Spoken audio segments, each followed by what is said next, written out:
Hello dears, welcome back to our YouTube channel. ഇന്ന് eggshell വെച്ചിട്ടുള്ളൊരു pineapple ക്രാഫ്റ്റിൻ്റെ video ആണ് കേട്ടോ. അപ്പോൾ നമ്മൾ പൈനാപ്പിൾ ചെയ്യാൻ വേണ്ടിയിട്ട് ഒരു വൈറ്റ് ഷീറ്റ് പേപ്പറിനെ ഇതുപോലെ ചെറിയ സ്ക്വയർ ഷേപ്പുകളായിട്ട് വെട്ടിയെടുത്ത് അതിനത് ഇതുപോലെ ഒരു കൂർത്ത എന്തെങ്കിലും വെച്ച്, ഞാനിവിടെ കത്രികയാണ് യൂസ് ചെയ്തിരിക്കുന്നത്, അത് വെച്ചിട്ട് ഇതുപോലെ ഒരു ത്രികോണം പോലെ ആക്കി എടുക്കുന്നുണ്ടേ. ക്രാഫ്റ്റ് വീഡിയോ ഇഷ്ടപ്പെടുന്നവർക്കും വേസ്റ്റ് മെറ്റീരിയൽസ് വെച്ചിട്ടുള്ള ക്രാഫ്റ്റ് വർക്കുകൾ ചെയ്ത് ശാസ്ത്രമേളയ്ക്കൊക്കെ പ്രദർശിപ്പിക്കാൻ പറ്റിയ നല്ലൊരു ഐഡിയ ആണ് കേട്ടോ ഇത്. നമ്മൾ ഫോൾഡ് ചെയ്തെടുത്ത പേപ്പറിനെ എഗ്ഷെല്ലിൻ്റെ പുറത്തേക്ക് ഇതുപോലെ ഓരോന്നായിട്ട് ഒട്ടിച്ച് വെച്ച് കൊടുക്കുകയാണ്. ഒട്ടിക്കുമ്പോൾ ശ്രദ്ധിക്കേണ്ടത് നന്നായിട്ട് അടുക്കി നിരത്തി വേണം ഒട്ടിക്കാനായിട്ട്. ഇതുപോലെ എഗ്ഗ് പൊട്ടിച്ചെടുത്ത ആ ഒരു വാവട്ടത്തിൻ്റെ ഭാഗം അത്രയും നന്നായിട്ട് കവർ ചെയ്ത് വേണം ഒട്ടിച്ചെടുക്കാനായിട്ട്.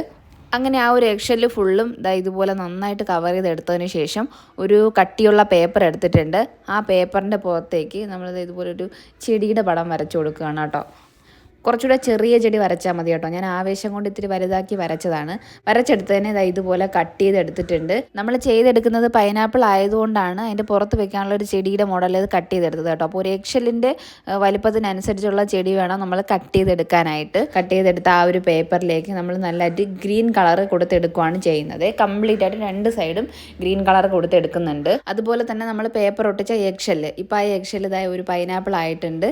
അതിന് നമുക്ക് ഗ്രീനും യെല്ലോയും വേണമെങ്കിൽ ചെറുതായിട്ട് ഓറഞ്ചൊക്കെ മിക്സ് ചെയ്ത് ഒരു കളർ അങ്ങനെ കൊടുക്കാം. നമ്മൾ നേരത്തെ കട്ട് ചെയ്തെടുത്ത ചെടീനെ ഇതിൻ്റെ പുറത്തേക്ക് ഒട്ടിച്ച് വെച്ച് കൊടുക്കണം കേട്ടോ. ഞാൻ ഇതിനെ കുറച്ചുകൂടി ചെറുതാക്കി എടുക്കും, കാരണം ഇത് അല്പം വലിപ്പം കൂടി പോയതായിട്ട് തോന്നുന്നുണ്ട്. ഇനി ഇതുപോലൊരു പേപ്പർ പീസ് ഒരു പുല്ലിൻ്റെയോ പൂവിൻ്റെയോ ഒക്കെ മോഡലിൽ കട്ട് ചെയ്തെടുത്ത് അതിന് കംപ്ലീറ്റ് ഗ്രീൻ കളർ കൊടുത്തതിന് ശേഷം ആ പൈനാപ്പിളിൻ്റെ അടിഭാഗത്തായിട്ട് വെച്ച് ഒന്ന് ഇതുപോലെ ഒട്ടിച്ച് വെച്ച് കൊടുക്കുക.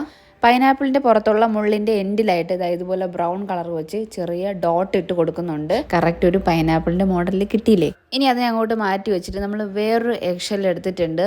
ആ എഗ്ഷെല്ലിനെ രണ്ടായിട്ട് ഇതുപോലെ കട്ട് ചെയ്തെടുക്കുവാണേ.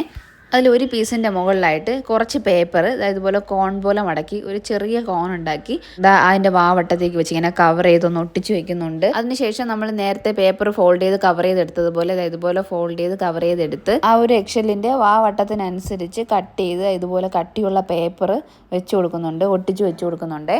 അപ്പോൾ നേരത്തെ നമ്മൾ ചെയ്തൊരു ഫുൾ പോർഷൻ പൈനാപ്പിളിൻ്റെ മോഡലാണെങ്കിൽ ഇതൊരു ഹാഫ് പോർഷൻ പൈനാപ്പിളിൻ്റെ മോഡലാണ്. ഇതുപോലെ ഫുള്ളായിട്ട് ആ ഫോൾഡ് ചെയ്ത പേപ്പർ ഒട്ടിച്ച് കവർ ചെയ്തെടുത്തിട്ടുണ്ട്. ബാക്കി പകുതി പോർഷൻ ഇതുപോലെ വൈറ്റ് ബേസ് കോട്ട് അടിച്ചു കൊടുത്തതിന് ശേഷം അതിൻ്റെ പുറത്തേക്ക് ഒരു യെല്ലോ കോട്ട് കൂടെ അടിച്ചു കൊടുക്കുന്നുണ്ട് കേട്ടോ. ഒരു 2 കോട്ട് യെല്ലോ എങ്കിലും അപ്ലൈ ചെയ്ത് കൊടുത്തതിന് ശേഷം അതിൻ്റെ പുറത്ത് ഇതുപോലെ ബ്രൗൺ കളർ വെച്ച് ഇതുപോലെ കുറച്ച് ഡോട്ടൊക്കെ ഇങ്ങനെ ഇട്ട് കൊടുക്കുക. എന്നിട്ട് അതിൻ്റെ പുറത്തേക്ക് ഇതുപോലെ ഒരു ഗ്രീൻ കളർ പെൻസിൽ വെച്ചിട്ട് വരച്ചു കൊടുത്തിട്ടുണ്ട്. അപ്പോൾ നമ്മൾ പീൽ ചെയ്തെടുത്ത ഒരു പൈനാപ്പിളിൻ്റെ സ്ട്രക്ചർ കിട്ടാൻ വേണ്ടിയിട്ടാണ് ഇത് ചെയ്തെടുത്തത്. അതിൻ്റെ വാവട്ടത്തിലും ഒരു കട്ടിയുള്ള പേപ്പർ ഒട്ടിച്ചു കൊടുത്തതിന് ശേഷം പൈനാപ്പിളിൻ്റെ ഉൾഭാഗത്തിൻ്റെ ഒരു സ്ട്രക്ചർ കിട്ടാനായിട്ട് ഡാർക്ക് കളർ യെല്ലോ വെച്ചിട്ട് ഇതുപോലെയൊക്കെ വരച്ചു കൊടുക്കുക. പുറം ഭാഗത്ത് ഓറഞ്ച് കളറൊക്കെ വെച്ചിട്ട് ഇതുപോലെ ഒന്ന് ഷെയ്ഡ് ചെയ്തൊക്കെ കൊടുക്കാം. ആ എഗ്ഷെല്ലിൻ്റെ വാവട്ടത്തിനനുസരിച്ച് 2 റൗണ്ട്സ് ഇതുപോലെ കട്ടിയുള്ള പേപ്പറിൽ നിന്ന് വെട്ടിയെടുക്കുക. ആ 2 പേപ്പർ പീസിനും ഒരു ലൈറ്റ് യെല്ലോ കളർ അപ്ലൈ ചെയ്ത് കൊടുത്തതിന് ശേഷം ഡാർക്ക് യെല്ലോ വെച്ചിട്ട് ഇതുപോലെ ഒന്ന് ഷെയ്ഡ് ചെയ്ത് കൊടുക്കണം. ഇത് റൗണ്ട് ഷേപ്പിന് കട്ട് ചെയ്തെടുത്ത 2 പൈനാപ്പിൾ പീസസിൻ്റെ മോഡലാണ് ഇപ്പോൾ ചെയ്തിരിക്കുന്നത്. ഇതെല്ലാം കൂടെ ഇതുപോലെ ഒന്ന് സെറ്റ് ചെയ്ത് വെക്കുമ്പോഴത്തേക്കും ഏകദേശം മനസ്സിലാവും. ഇനി നമ്മളൊരു കട്ടിയുള്ള പേപ്പറിൽ ഇതുപോലെ ഒരു കത്തിയുടെ പടം വരച്ചെടുക്കുക. അതായത് നമ്മൾ പൈനാപ്പിൾ കട്ട് ചെയ്തതിന് ശേഷമാണ് കത്തി ഉണ്ടാക്കാൻ പോകുന്നത്. കത്തിയുടെ ഒരു മോഡൽ വരച്ച് ഇതുപോലെ കട്ട് ചെയ്തെടുത്തതിന് ശേഷം അതിൻ്റെ പിടിയുടെ ഭാഗത്ത് ഇതുപോലൊരു ബ്രൗൺ കളറും ബാക്കി കത്തിയുടെ ഭാഗത്തായിട്ട് പകുതി ബ്ലാക്കും പകുതി സിൽവറും ആയിട്ടാണ് കേട്ടോ ഇതുപോലെ അപ്ലൈ ചെയ്ത് കൊടുത്തിരിക്കുന്നത്. അങ്ങനെ ഫൈനലായിട്ട് ഒരു കത്തിയുടെ ഷേപ്പിലേക്ക് ആ പേപ്പർ പീസിനെ പെയിൻറ്റ് ചെയ്ത് എത്തിച്ചിട്ടുണ്ട്. ഇനി പൈനാപ്പിളിൻ്റെ അടുത്തേക്ക് ഹൈലൈറ്റ് ചെയ്യാൻ വേണ്ടിയിട്ട് കത്തി കൂടെ വെച്ച് കൊടുക്കുന്നുണ്ട്. അങ്ങനെ നമ്മൾ എഗ്ഷെല്ല് യൂസ് ചെയ്തിട്ട് ഒരു ഫുൾ പൈനാപ്പിളും പിന്നെ ഒരു ഹാഫ് പൈനാപ്പിളും പിന്നെ ഒരു പീൽ ചെയ്ത ഹാഫ് പൈനാപ്പിളും കട്ടിയുള്ള പേപ്പർ പീസസ് വെച്ചിട്ട് 2 റൗണ്ട് ഷേപ്പിൽ പീസാക്കി എടുത്ത പൈനാപ്പിളും ഒരു കത്തിയും കൂടെ ചെയ്തപ്പോഴത്തേക്കും ഇന്നത്തെ ക്രാഫ്റ്റ് നമുക്ക് കംപ്ലീറ്റ് ആയിട്ടുണ്ട്. അപ്പം നിങ്ങൾക്ക് ഈ ഒരു ആർട്ട് വർക്ക് ഇഷ്ടപ്പെട്ടിട്ടുണ്ടെങ്കിൽ തീർച്ചയായിട്ടും ലൈക്ക് ചെയ്യുക. ഇതുപോലെ ആർട്ട് വർക്ക് ഇഷ്ടപ്പെടുന്നവരും വേസ്റ്റ് മെറ്റീരിയൽസ് വെച്ച് ക്രാഫ്റ്റ് ചെയ്യാൻ ഇഷ്ടപ്പെടുന്നവരും ഒക്കെ ഉണ്ടെങ്കിൽ അവർക്ക് വേണ്ടിയിട്ട് വീഡിയോ ഷെയർ ചെയ്ത് കൊടുക്കുക. ചാനൽ ഇതുവരെ സബ്സ്ക്രൈബ് ചെയ്തിട്ടില്ലെങ്കിൽ സബ്സ്ക്രൈബ് ചെയ്ത് സപ്പോർട്ട് ചെയ്യുക. എന്തായാലും നെക്സ്റ്റ് വീഡിയോയിൽ കാണാം. അതുവരേക്കും ബൈ. Thank you.